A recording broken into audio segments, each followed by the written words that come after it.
Welcome to the Work in Progress podcast, where we keep our whip in check. And now, here's Michelle, certified coach and founder of Strive Leadership Development. Hey everybody, welcome to podcast number 58. Today I am talking about a concept that I have spent the last 2 decades learning, observing, researching, testing, just taking in as much as I can about this concept to create what I want to share to you today. And it's called Performance Motivators. That is what this podcast is all about. And listen, be sure you stay until the end of this podcast because I have a very cool challenge for you that I know you'll definitely want to take advantage of and take part in. So make sure you stick around.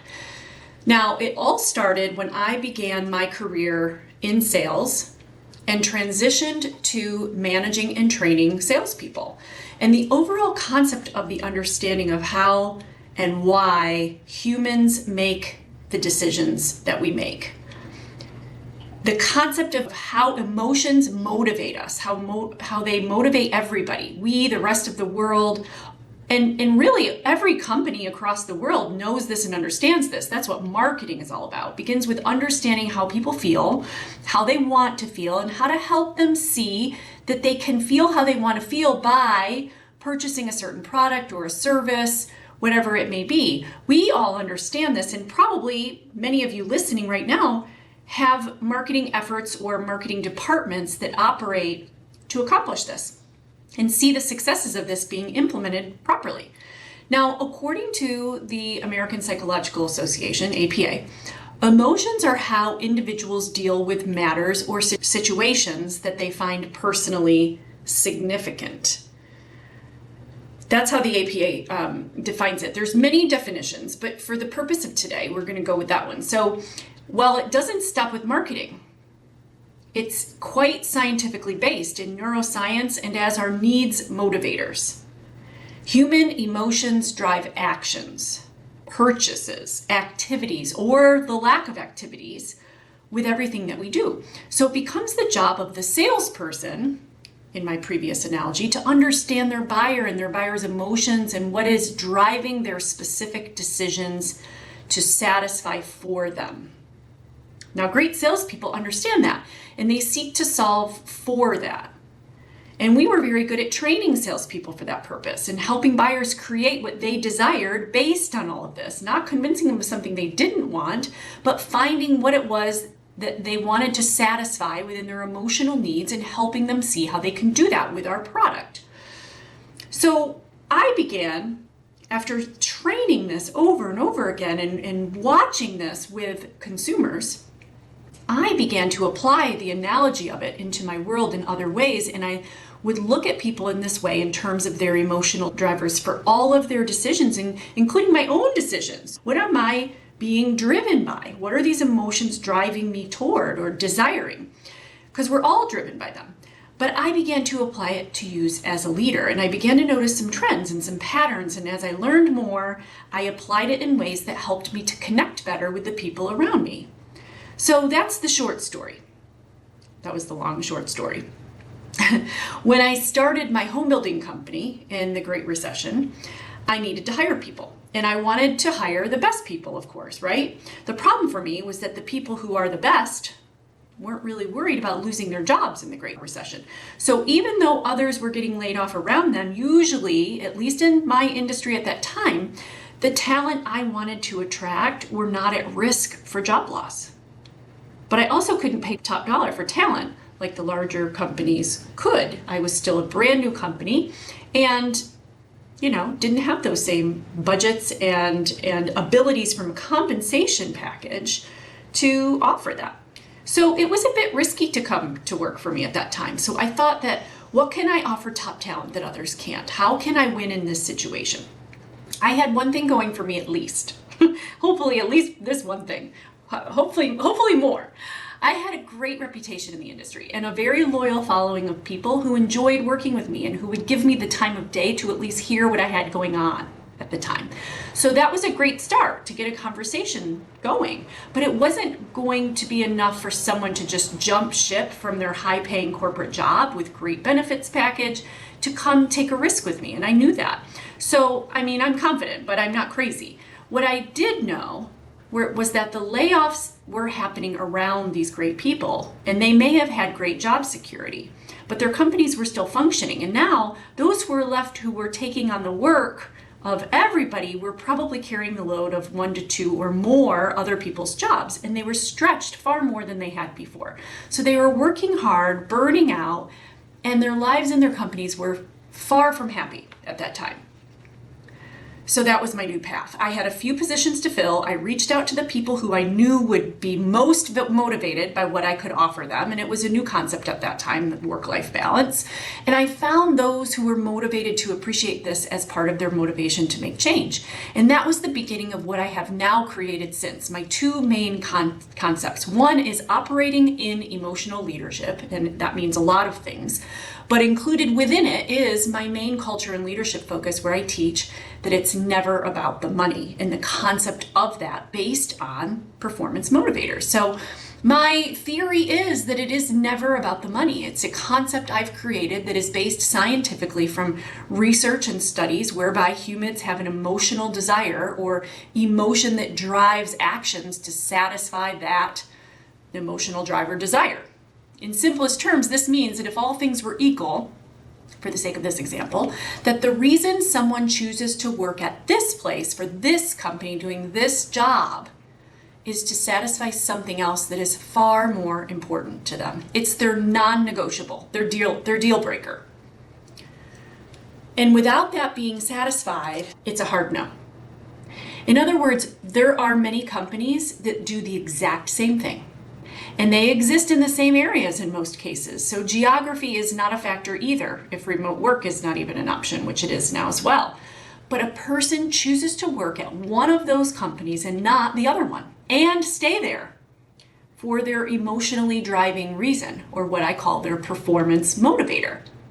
So long as that need is satisfied, they're unlikely to seek a different opportunity. And if pursued with one, they're unlikely to leave for another opportunity.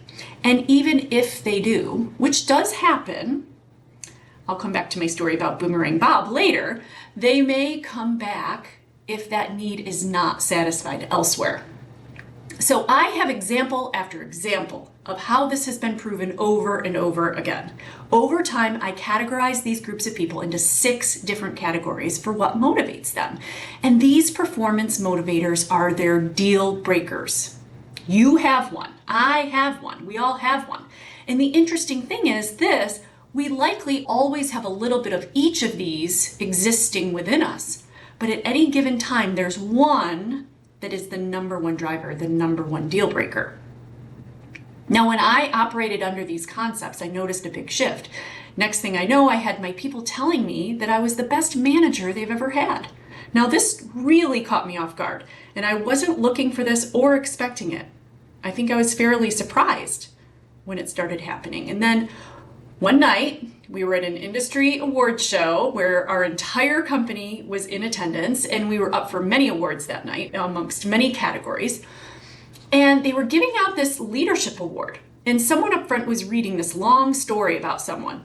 And because we were kind of all having fun with our group together, I was pretty much kind of only half listening to what they were saying because there were multiple tables. We had already won quite a few awards. Everybody was feeling very celebratory.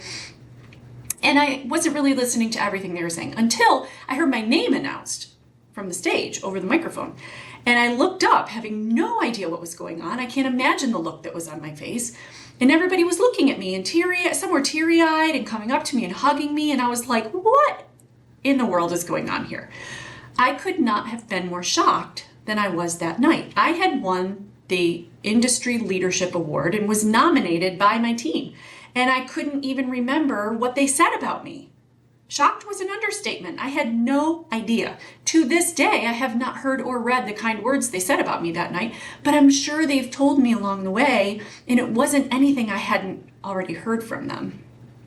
And I tell you this Not because I thought or think, oh, so great and what a great story and you should be inspired by it. No, I tell you this because what I realized through that time is that the reason I stood out was also because most people had not had a leader or boss who had ever cared about them that much, who showed up with them and showed them they were appreciated and valued, who saw them and heard them and tried to understand them. I'm proud of them and what I was able to do for them and what we accomplished. And I also want others to have the same experience too. And I was able to do this because I was not only kind and respectful and compassionate with them, I also applied the principles of what I was learning. And all these things are things anyone else can do too. And when you do, it's so worth it no matter what your motivation is. Now, let me clarify something for you. This is really important. These performance motivators and this concept is not to be confused with personality testing or strengths finders or anything of that nature. You're probably familiar with all of those, and they are all amazing. They're interesting, they're fun. There's a tremendous amount of science behind those as well. I take them very seriously, but it's a layering effect. And what I bring is a complement to the concept of what you already bring. So the performance motivators just complement all of the other things that you can learn and know about other people and with each other. Personality tests reveal how you've learned to survive and succeed in the world since you were born, through how you were raised or socialized, and then other factors that have determined your way and your style. Now, in your strengths and your zones of genius, your superpowers are also valuable and powerful in this process. The difference with performance motivators is that they are based on the current season of your life. What are you doing in the world right now? Your personal circumstances, your personal goals, your choices for how you want to live today, right now, at a core emotional level. How you want to feel, what things bring you joy and fulfill you.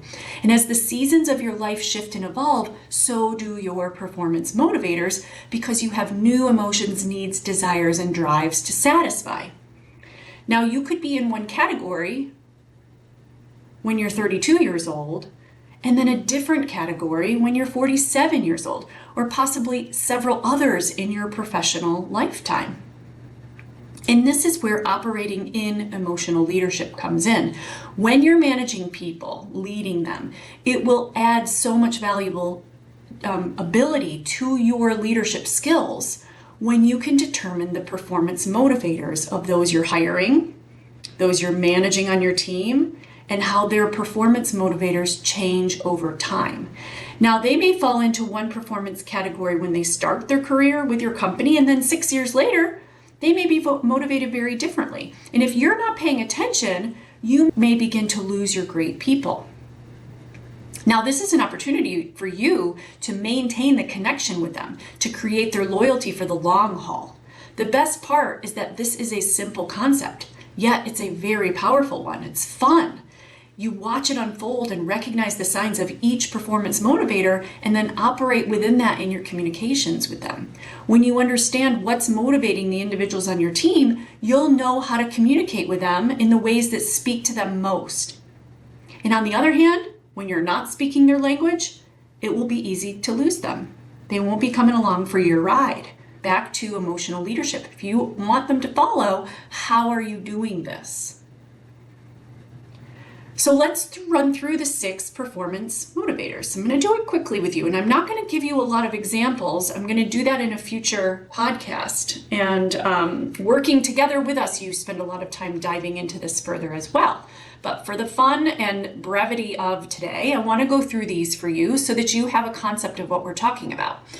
One is our tribe thinkers, and these people are motivated by creating an extended family, a culture of their social lives being a huge part of their work life and vice versa. Work life and personal life are one and the same for them. And if it's not, they will seek a workplace that can offer this. This is important to them. Without it, it's a deal breaker. The next one is our success seekers. And our success seekers are focused on the climb, learning, growing, developing, getting to the next level. They want to be seen and heard and recognized as being valuable, and they're hungry for the rewards, large and small. And that they can earn and get where they want to go, whatever it is they need to do. Now, our change champions, they're signing up for the cause that you stand for as a company. What do you believe in? What is the mission? What are the ways they can be a part of that purpose? If you have a change champion, you have a walking billboard in life, on social media, and everywhere possible promoting it.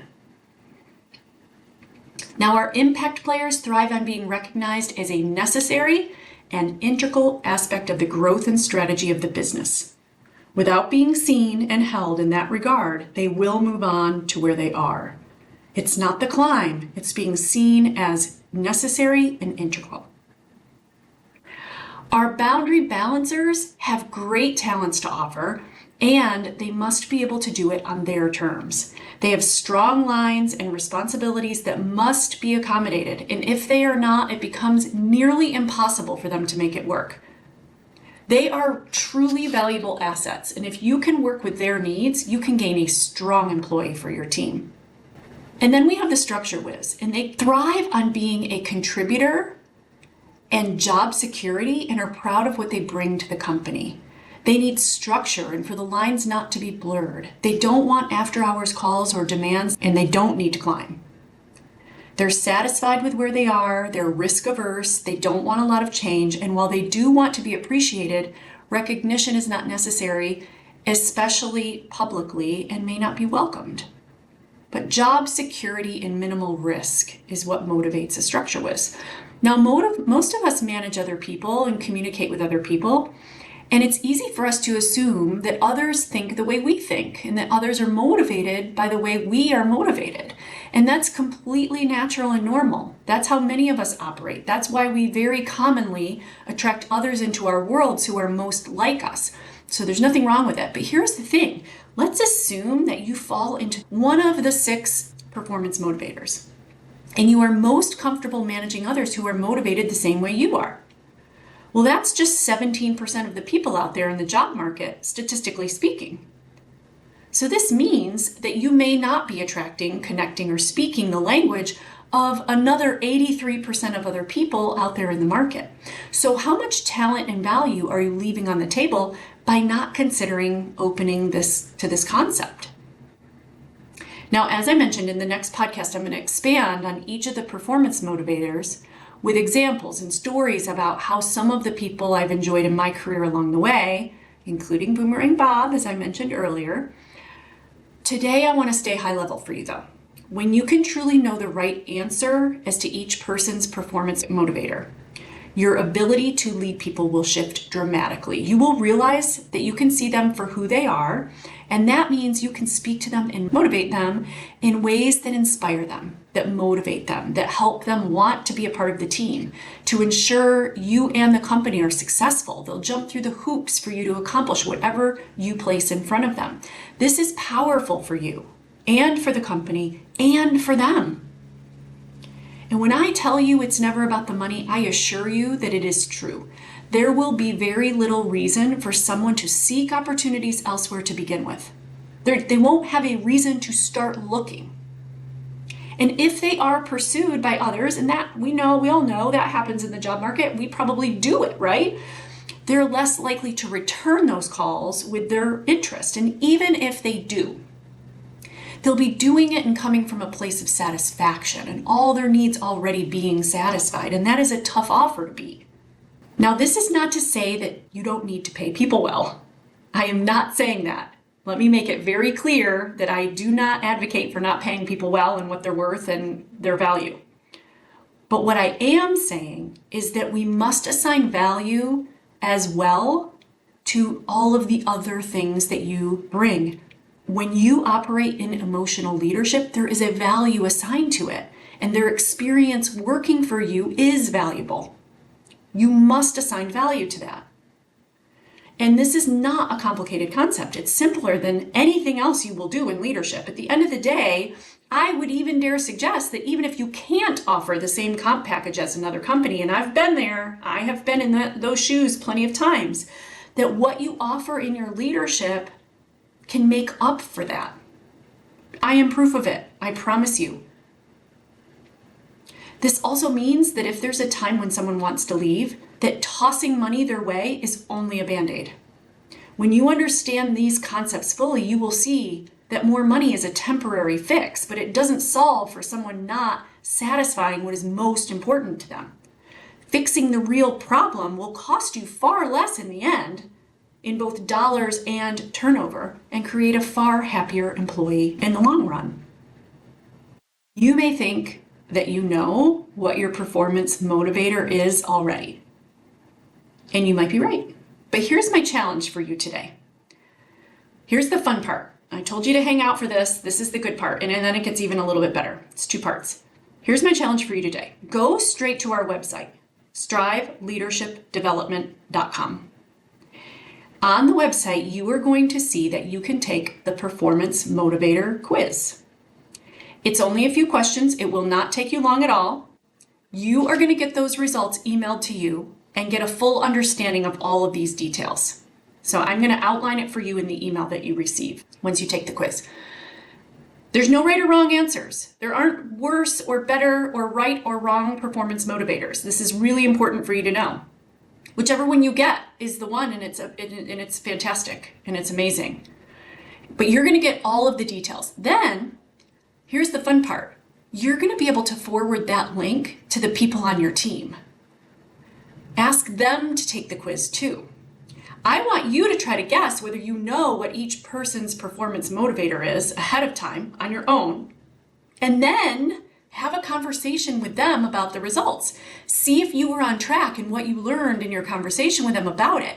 You might be surprised. And even if you were right and you guessed it correctly, I bet you will learn something new from them that you didn't know that will be valuable to you going forward. So go to striveleadershipdevelopment.com, take the Performance Motivator Quiz and get your own results. Then forward it to your team members to take the quiz too. I want you to let me know in the comments what you find out. Tell me everything. I can't wait to hear how it goes. If you were right, tell me all the things you were right about and why, and what you learned from it. And if you were wrong, tell me what happened and what they shared with you that was different.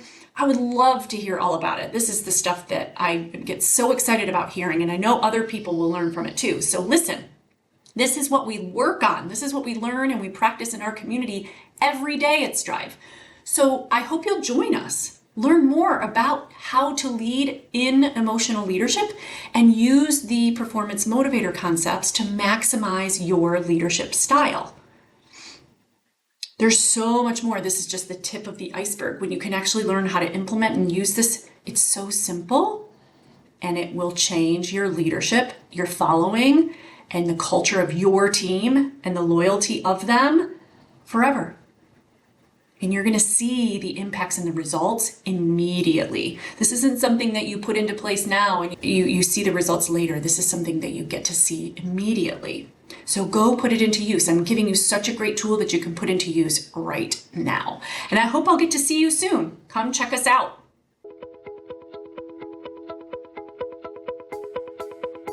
For more ways to keep your work in progress in check, visit striveleadershipdevelopment.com.